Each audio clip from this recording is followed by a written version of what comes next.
I want to ask you some questions about the Prime Minister's so-called ethics screen. First of all, the ethics screen is being administered by the Prime Minister's Chief of Staff and the Clerk of the Privy Council, correct? Yes. So we have the Chief of Staff, who is appointed by and works directly for the Prime Minister, and the Clerk of the Privy Council, who serves at the pleasure of the Prime Minister. These two individuals are hardly independent of the Prime Minister. So in the face of that, what assurance do Canadians have that the screen is being implemented and enforced properly? Well, let's be practical. Anything that goes to the Prime Minister for decision goes to either one of these men or both. They are in effect, the key holders of what gets on his desk and what he deals with.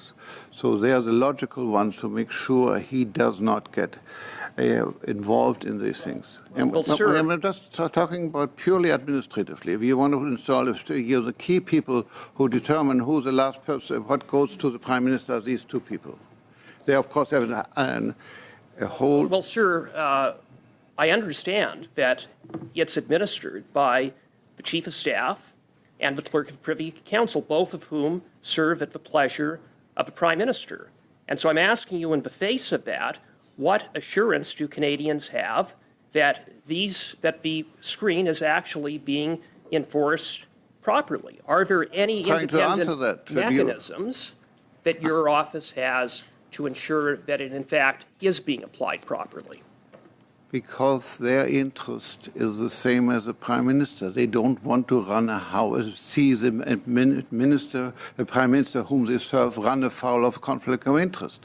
That causes both political and legal problems. They are there to make sure that he complies with the law. It is their duty, and they have been assigned that duty, and surely they're going to exercise in such a way that there does not appear or does not arise a conflict of interest. That's their job. So your answer is that the effectiveness of the screen rests on the Prime Minister's Chief of Staff and the Clerk of the Privy Council, right? I rely on the integrity of the senior people in government acting in accordance with the law, because it's in their interest, it is in the interest of the Prime Minister. The answer, sir, is there are no independent mechanisms in place, correct? No.